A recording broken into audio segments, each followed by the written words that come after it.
abonnez-vous moi sur notre chaîne YouTube. C'est pas TV, c'est pas TV. Vous ne serez jamais déçus. Abonnez-vous. Vous aurez des émissions, des concerts, des prédications. C'est pas TV, et à la télé. Toutes nos salutations à tous les peuples de Dieu du monde entier une fois de plus. Nous nous retrouvons dans la poursuite de nos émissions passées. Vous nous excusez pour l'interruption due à des petits problèmes sanitaires provoqués par les changements climatiques. Nous bénissons Dieu parce que Dieu nous a gardés en vie. Le Seigneur est bon. En ce dimanche de Pentecôte, dimanche de commémoration de la grande fête de la moisson, pas la moisson juive, mais la moisson du temps de la fin, ou la moisson de la fin du temps. Et nous bénissons Dieu pour tout ça. Et nous ne pouvons pas vous laisser comme ça. Nous voulons entrer dans la dernière partie de la prophétie de la révélation du 6e jour. Et à partir de cela, nous allons préparer notre atterrissage pour les choses que nous avons vues le 7e jour, c'est-à-dire le dimanche. Alors ici, nous sommes encore aux choses que nous avons vues le samedi.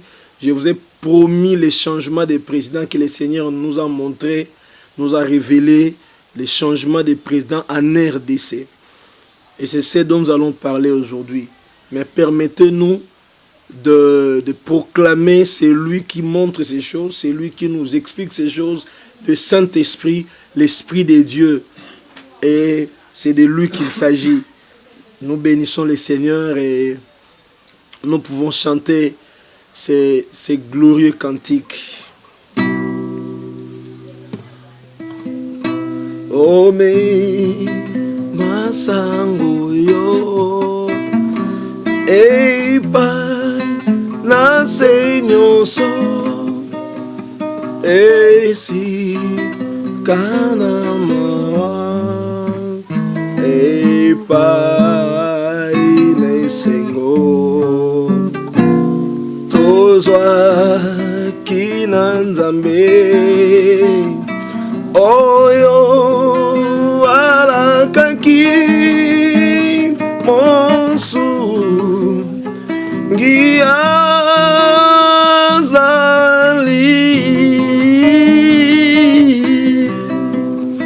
monsu ngiazali monsu ngiazali moli momo santu aye pona biso tome masango yo eipai na senyonso mosu ngi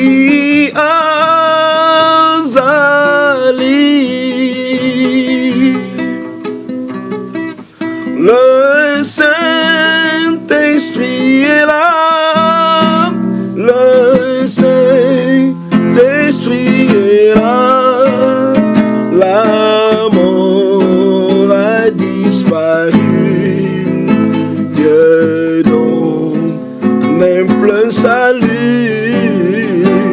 et sur le monde entier, le grand jour s'est levé, le Saint-Esprit est là. Et sur le monde entier, le grand jour s'est levé, le Saint-Esprit est là.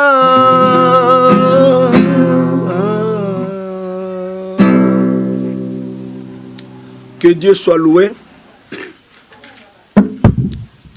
Nous démarrons après cette chanson du réveil que nous avons voulu rappeler pour le temps de la fin, nous allons effectuer une lecture dans les livres de Malachie.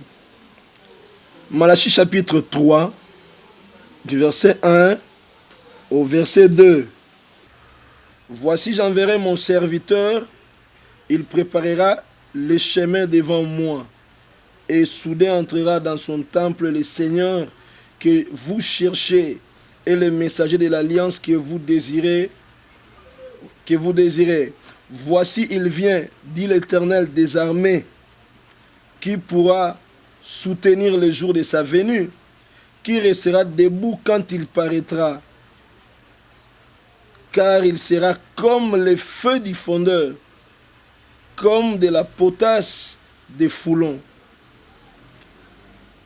Voilà la lecture que nous avons voulu faire tout au début.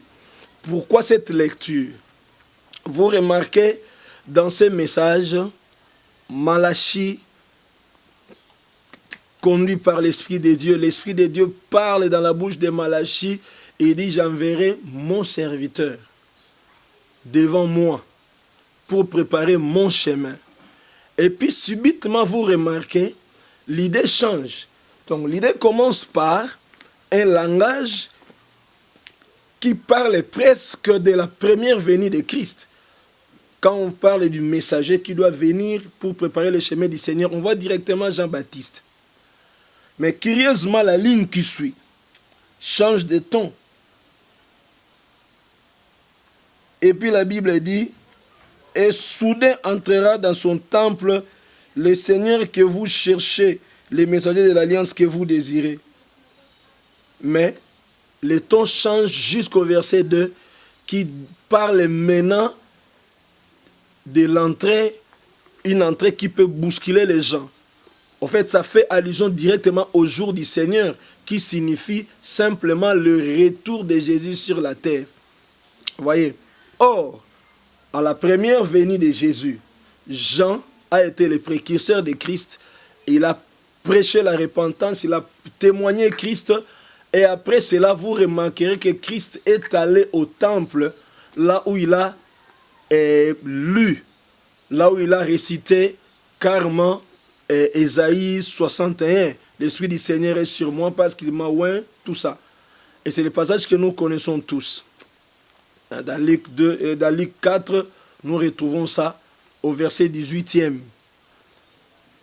Alors, qu'est-ce que nous voulons faire voir avant d'entamer toutes ces choses?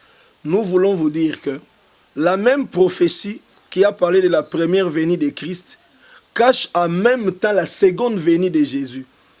Et parce que dans les deux témoins du livre d'Apocalypse, on verra qu'un des témoins va manifester les signes d'Élie, les signes d'Élie. Or ici, vous remarquerez que Jésus a considéré Jean comme Élie qui devait venir. Voyez, Malachie parle d'Élie qui devait venir. Jésus a confirmé que Jean-Baptiste a fait le travail d'Élie qui devait venir. Et finalement, avant le retour de Jésus sur la terre, on parle encore d'un témoin qui représente Élie. Permettez que je parle en ces termes avec d'autres enseignements sur Apocalypse et autres prophéties. Nous y reviendrons. Donc voilà qu'une seule prophétie de Malachie qui avait deux pointes ou encore des accomplissements. Il y avait un accomplissement partiel avec la première venue de Jésus et Jean-Baptiste, mais il y avait aussi à voir derrière là l'accomplissement éternel ou l'accomplissement final qui fait mention du retour de Jésus sur la terre, où Apocalypse mentionne Élie, disons un témoin, parmi les deux témoins, un témoin qui avait l'esprit d'Élie. Voyez, donc dans cette même prophétie, il y a deux points à voir, deux points qui paraissent confondus. Pourquoi je dis ça? Aujourd'hui, je vais parler de la prophétie des changements de président dans mon pays. Je sais qu'il y a plusieurs prophéties qui ont été données pendant plusieurs années par rapport au changement de président dans nos pays ici, et surtout en RDC. Je vais parler de ces changements. Je sais que les jours passés, il y a des gens qui ont fait circuler des prophéties qui n'étaient pas fausses. Des prophéties, des changements, des présidents, tout ça. Ils ont parlé depuis Kasavubu jusqu'à aujourd'hui. Et peut-être que la différence avec ce que je vais vous parler, la différence se trouve au niveau de l'objectif que Dieu veut atteindre dans chaque prophétie.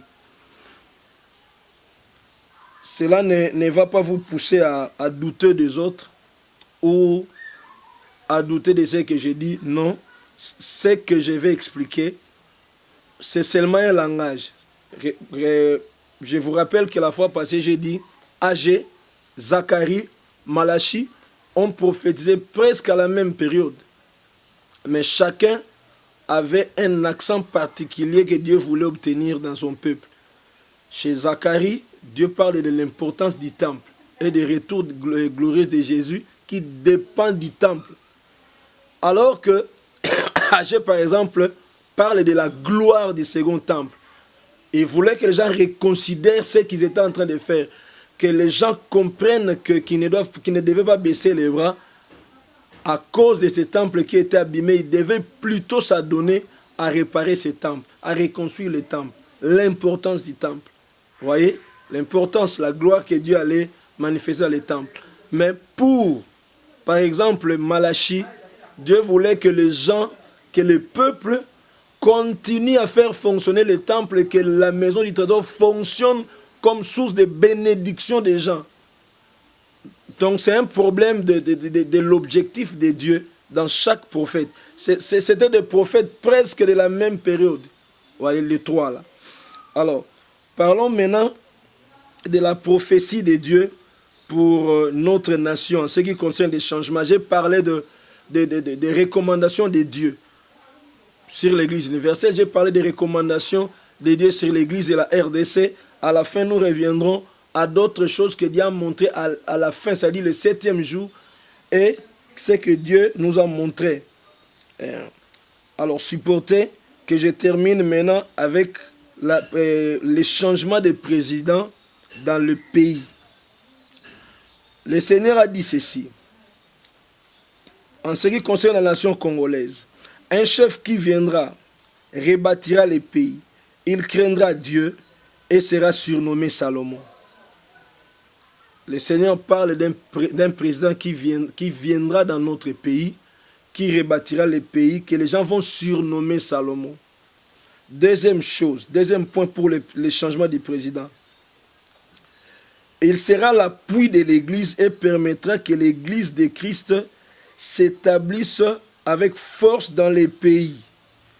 Donc pour le Seigneur, le président que nous attendons, le président que le Seigneur va envoyer. Comprenez ma conjugaison, je parle d'une prophétie de 2002 et dont les signes sont encore en train de se manifester.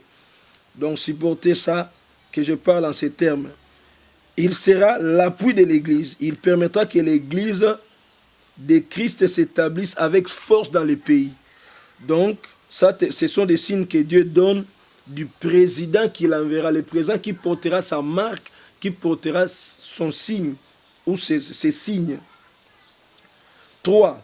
Il dirigera les pays avec rigueur de la loi, c'est-à-dire le droit, et de la justice de Dieu. C'est-à-dire le président là va diriger le pays selon la rigueur de la loi et selon la justice de Dieu. Qui dit justice de Dieu fait allusion à la Bible, car il mènera tous les pays dans l'application de la parole de Dieu. C'est un président qui aidera le pays à ce que tout le monde, à ce que tous les peuples congolais connaissent le Seigneur, à ce que tous les peuples congolais comprennent la valeur de la parole de Dieu. Et c'est pourquoi beaucoup de gens interprètent cet homme comme un pasteur. Ça sera un débat dans un autre numéro. Mais j'explique ce que Dieu a montré. 3 et 4 plutôt. Le peuple l'aimera et il fera longtemps au pouvoir car Dieu le choisira pour que la RDC évangélise le monde entier au temps de la fin. Donc vous voyez, quand ce président viendra, le peuple va l'aimer parce que Dieu va utiliser ce président pour faciliter des sorties, des entrées, des sorties des Congolais. Les Congolais vont voyager dans le monde entier pour amener la parole de Dieu. Ça se fera, ne vous en faites pas. Donc nous allons commencer à voyager sans difficulté de passeport. Après tout, dans les jours qui viennent ici, dans notre pays, le passeport ne sera qu'une fausse affaire prochainement. Et le visa pour plusieurs pays ne nous sera plus compliqué. Aujourd'hui, on refuse les Congolais dans plusieurs pays du monde. Mais je vous rassure que dans les jours à venir, on ne nous refusera aucun pays du monde. Donc nous serons acceptés dans plusieurs pays du monde. Retenez déjà mon visage, je ferai partie de cette prophétie.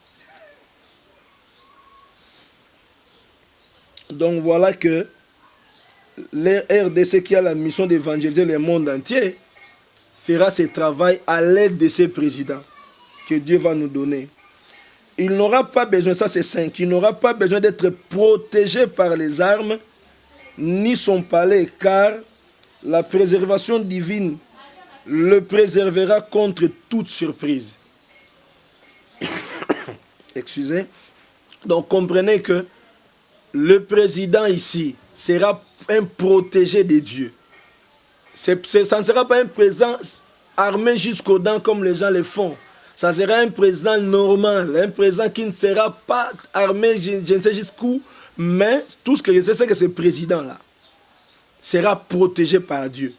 Donc les gens feront tout pour l'éliminer, ça ne tiendra pas. Parce que le Seigneur va le protéger. Le Seigneur va protéger ses présidents. C'est pourquoi je parle de la préservation divine qui va le protéger contre toute surprise. Ça veut dire contre des attentats imprévus. 6. Il haïra la guerre. Il haïra la guerre et le conflit. C'est pourquoi il ne se mêlera pas au conflit des nations. Ça sera un président qui ne va pas aimer la guerre. Ça ne sera pas un président qui va s'adonner à des guerres, à des sécessions, à des rébellions, à des choses inutiles. Ça sera un président élu par le Seigneur, un président qui va s'occuper de la paix réelle de notre pays. Il ne va pas s'occuper des conflits. Le Seigneur a dit, voilà pourquoi cet homme ne se mêlera pas au conflit des nations. Hein? Tout le monde va l'aimer. Tout le monde va l'admirer. On va l'appeler médiateur. Ça sera un homme de paix. Un homme qui ramènera toutes choses. Autre signe de ce président. 7e signe de ce président. Il prêchera la justice au chef de l'Afrique. Il prêchera la justice au chef de l'Afrique et du monde. Donc nous aurons un président qui va parler de la justice. La justice de Dieu sur les grandes tribunes du monde.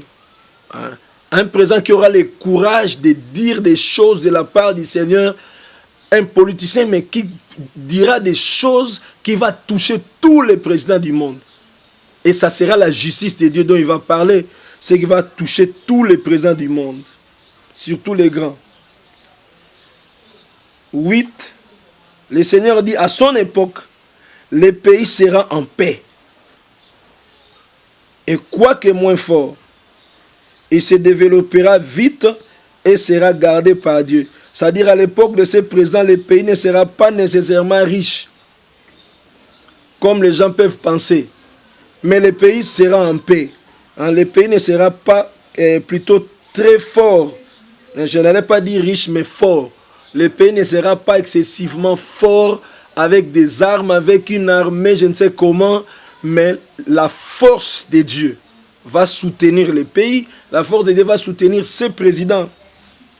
Ces présidents que les gens aiment bien appeler pasteurs. Alors, cet homme va aider le pays à se développer vite. Congolais, vous qui me suivez, ce pays va se développer vite. À un moment donné, vous allez vous étonner, vous verrez un changement dans le pays.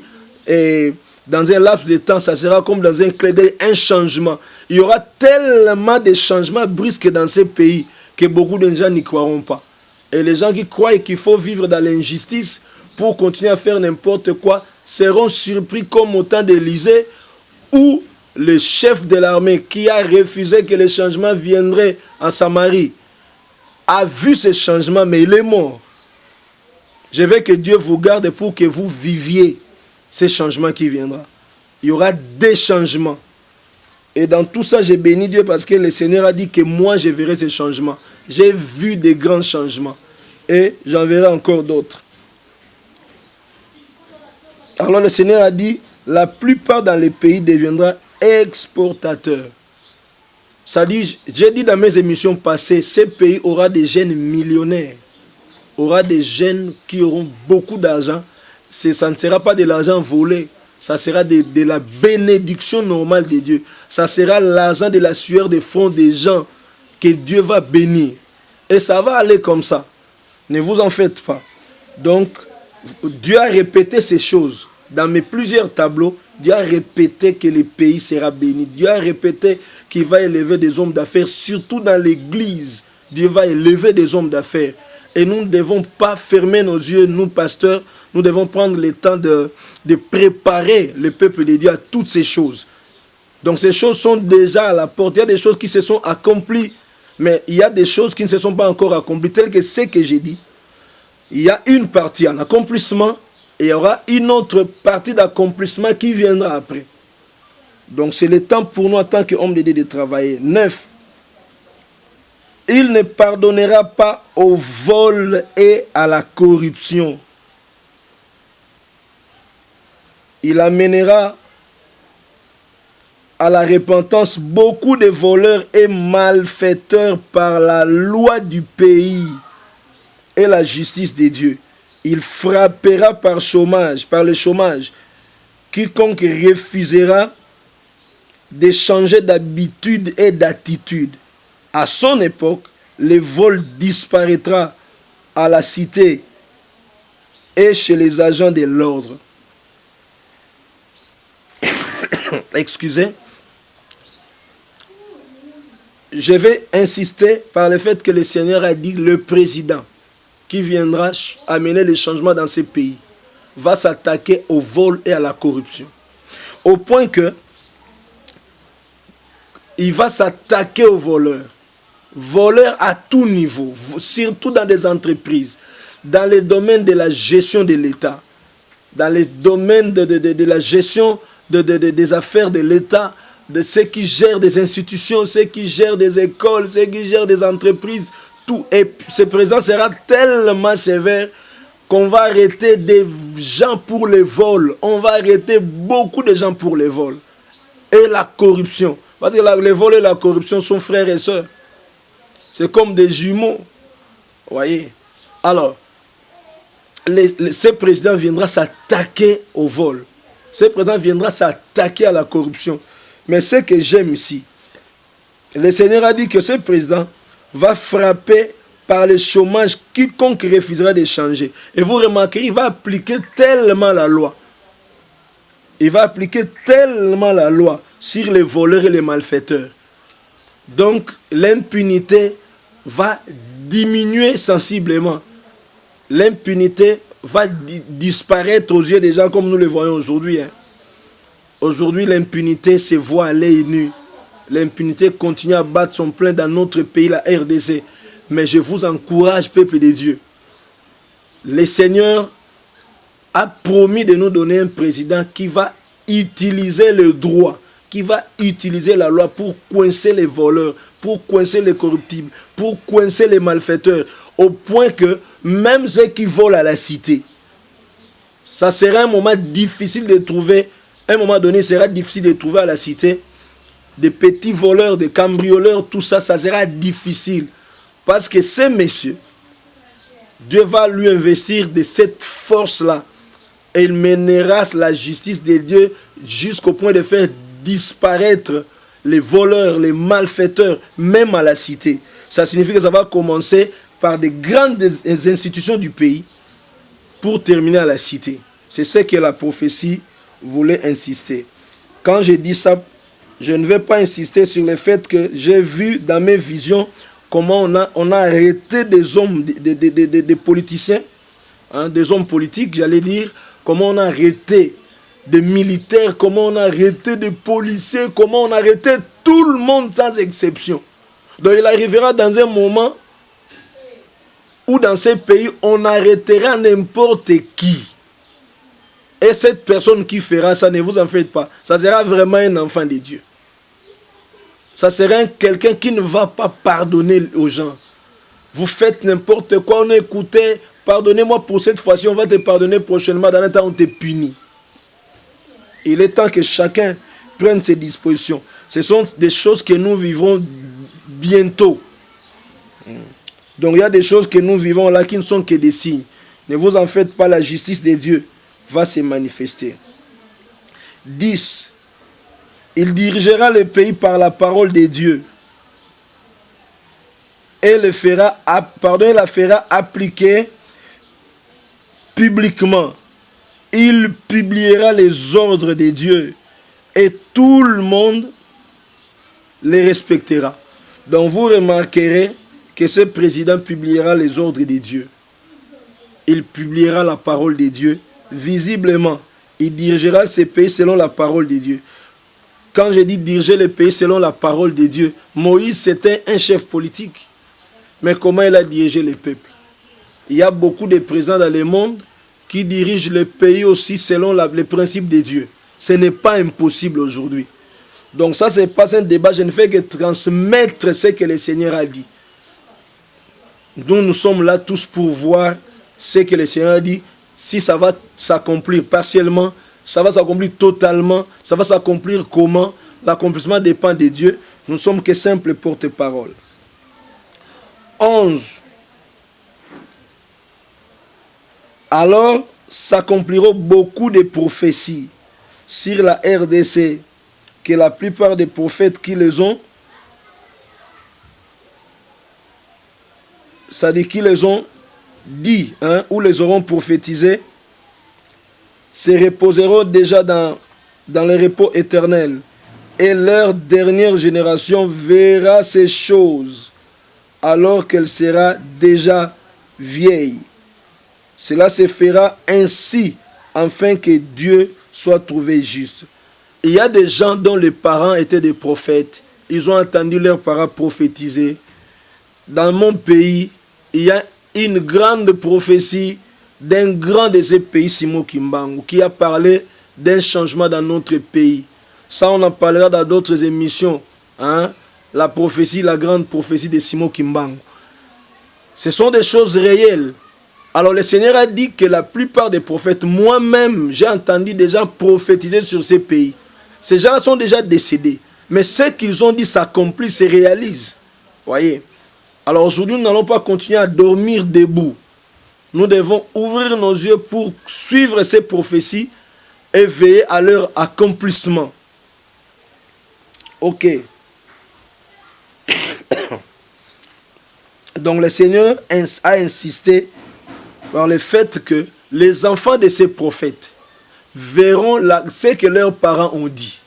Ils verront comment ce pays va changer, comment les choses vont changer par la grâce de Dieu.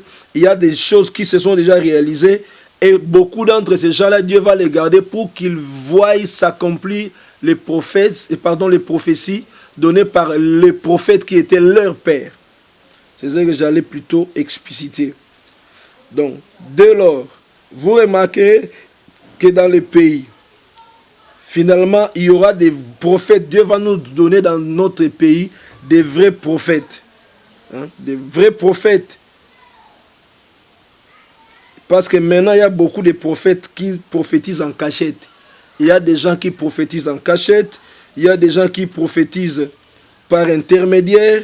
Mais nous aurons un moment où la présidence va considérer des vrais prophètes et on saura que tel est bon prophète et vrai prophète, tel est vrai prophète. Ces gens-là vont travailler avec le président et ils vont l'aider dans des messages authentiques de Dieu.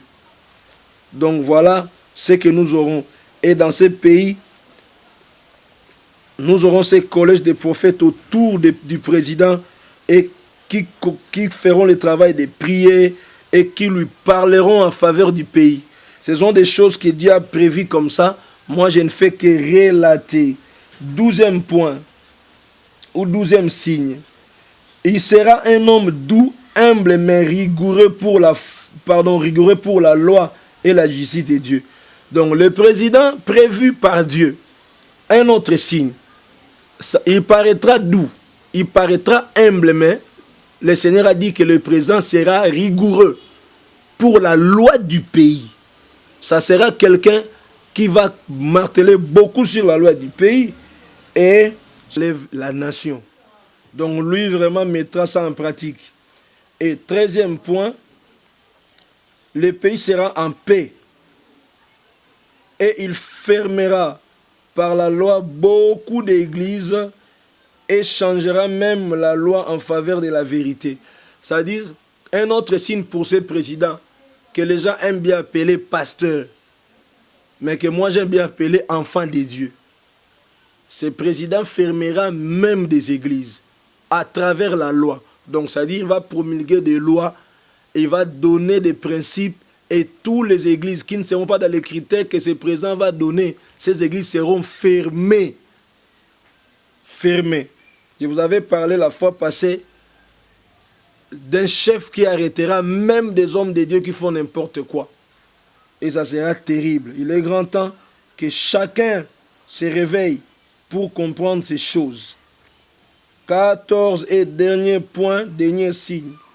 Le Seigneur a dit, après lui viendra un autre qui gardera sa marche, mais souffrira après. C'est-à-dire sera combattu par les grands du monde.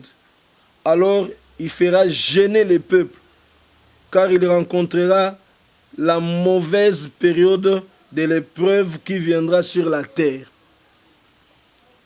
Qu'est-ce que je vais dire ici? Après le président que le Seigneur a montré, le Seigneur a donné 13 signes qui vont nous montrer le président qui va amener les changements. 13. Et après ce président, le Seigneur a dit que celui qui viendra après, ce président ici qu'on appellera médiateur, qu'on appellera Salomon, le président humble et sévère, ça sera une autre personne qui gardera la même marche. Vous voyez, qui gardera la même marche. Mais le Seigneur a dit que ce président sera combattu. Pourquoi? Parce que il va continuer avec la même marche, il va tellement tout faire pour présenter ce pays devant Dieu, pour ramener le pays dans la voie de Dieu, et il sera plus sévère que le premier. Ça sera un monsieur plus sévère que le premier, ça sera un monsieur plus compliqué. Ça sera un monsieur têtu même envers les grandes nations, avec les grands du monde. Alors le Seigneur a dit que ce président sera combattu parce que le monde aura tellement une grande crise. La crise va s'augmenter tellement dans le monde et les grands chercheront à se ressourcer en RDC. Et lui, ses principes, lui, ses lois vont leur compliquer la vie au point qu'ils vont les combattre sérieusement. Donc voilà un peu l'image de ces changements de présidents. Les deux présidents que le Seigneur a présentés comme ça. Alors maintenant, regardez la conclusion que le Seigneur m'a donnée. Alors on dira ceci. Voici l'ordre des changements dans notre pays. Les tyrans ont laissé le pouvoir à une brebis. Le pouvoir lui fut arraché, c'est-à-dire à la brebis, et donné à un léopard. Et celui-ci devint rigoureux au point de lier les peuples et d'injurier les très hauts. C'est-à-dire les colons qui nous ont tyrannisés depuis beaucoup d'années ont laissé le pays à une brebis. Le Seigneur a parlé d'une brebis. Et la brebis, on lui a arraché le pouvoir par un léopard. Et le léopard, prenant le pouvoir, a tellement lié les peuples, a injurié même les seigneurs. Ça, c'est ce que le Seigneur a dit. Et il a manifesté de l'arrogance même envers les seigneurs, envers Dieu, envers notre Seigneur. Alors il fut rejeté et chassé du trône comme un animal faible et mourit à l'étranger. Et le Seigneur a dit, son corps rentrera après beaucoup de négociations. Son corps rentrera après beaucoup de négociations. Et finalement, après le léopard, le lion prit sa place, délia les peuples, mais chercha guerre au mauvais temps par orgueil. Alors il mourut trahi par les siens. Ça, c'est ce que le Seigneur nous a dit. Après le lion, le vautour prit le trône. Il enterra les cadavres, chercha la paix, réconcilia les pays et s'assit pour une courte durée, laissa le trône à un ordonnateur. Je retiens et j'ai retenu encore, laissa le trône à un ordonnateur. C'est-à-dire quelqu'un qui doit mettre de l'ordre. Et le Seigneur a dit ceci, l'ordonnateur, virgule, l'aigle, pourquoi on l'appelle l'aigle, éleva les très hauts au trône et ainsi les peuples l'aima. C'est-à-dire c'est lui qui vient et l'ordonnateur a élevé directement le Seigneur, au point que le Seigneur prend les pays, à cause de cette action, il place les pays dans les nids du très haut. Et personne n'osa toucher, personne n'osa le toucher jusqu'à ce qu'il les remit à un bélier rigoureux. C'est-à-dire, vous voyez, au début j'ai parlé de 2 présidents qui viendront apporter de grands changements dans notre pays. Même à la suite dans les changements, le Seigneur a dit qu'après l'ordonnateur viendra un bélier rigoureux. C'est-à-dire un président qui sera terrible et très endurant. Ça sera un président très endurant. Et le Seigneur a montré quoi? La paix va entrer dans les pays jusqu'au temps marqué pour l'épreuve de Dieu. C'est-à-dire que je veux rassurer les peuples de Dieu. Je ne parle pas en termes de politique ou en termes de politiciens si vous voulez, mais je parle en tant qu'un homme de Dieu. Je parle en tant que quelqu'un qui transmet le message de Dieu simplement. Ce que Dieu m'a dit, c'est ce que je viens de vous transmettre. Dans mon pays, je sais qu'il y aura un changement. Depuis 2002, je savais qu'il y aurait des changements. Je savais qu'il y aurait des changements. Et ces changements, Dieu a commencé à nous le dire avant même la mort du président Laurent Désiré Kabila. Et les changements continueront. Moi, j'ai donné ces signes. Ces signes ne dépendent pas du temps, d'une certaine chronologie. Le Seigneur a seulement donné des signes. Rappelez-vous de la prophétie de Malachie 3, versets 1 à 2. Il y a l'accomplissement partiel, il y a l'accomplissement définitif ou final. Vous voyez, comme ici, je n'ai pas donné le nom de quelqu'un pour dire tel est le présent que Dieu a parlé ou pas. Mais c'est que j'ai voulu dire que Dieu a prévu un changement de président pour que ce pays change. Ce pays va réellement changer. Ne nous décourageons pas. Le pays va changer. Peu importe les moments de crise, Dieu donne ses promesses en tenant compte de ces temps difficiles, en tenant compte de ces moments de crise. Pasteur, homme de Dieu, fille de Dieu, fils de Dieu, continuons à travailler pour le bien de la RDC. Nous qui connaissons le Seigneur, amenons la lampe, la lumière du monde aux autres. Amenons la lumière de Christ aux autres, afin que ces choses, en arrivant, en s'accomplissant, trouvent des gens préparés, trouvent des personnes préparées. Donc voilà le message concernant les changements des présidents dans notre pays. Donc j'ai donné le signe des 2 présidents qui vont se suivre selon cette prophétie. Bien que chronologiquement, ça ne veut pas dire seulement ça. Dieu a donné des signes qu'on reconnaîtra que c'est tel et tel et tel. Dans nos prochaines émissions, nous parlerons des détails, peut-être avec débat, je ne sais pas. Et après ça, je vous donnerai la révélation du 7e jour. Peut-être demain, peut-être dans 48 heures, je vous parlerai de la révélation du 7e jour. Je vous dirai ce que Dieu m'a montré encore pour l'église de la RDC, l'idolâtrie et l'enlèvement que j'ai vécu, comment le Seigneur nous a transportés dans l'éternité pour aller voir les changements, pour aller voir plutôt les jugements, pour aller vivre des choses qui vont se passer au temps de la fin. Et ça sera notre dernier tableau. Après quoi, nous allons entamer à partir de ce mercredi, nous allons entamer les enseignements sur l'école de Joël 2, 28. Que Dieu vous bénisse. Vous qui ne connaissez pas le Seigneur, venez au Seigneur. Vous qui ne croyez pas au Seigneur, croyez en Jésus.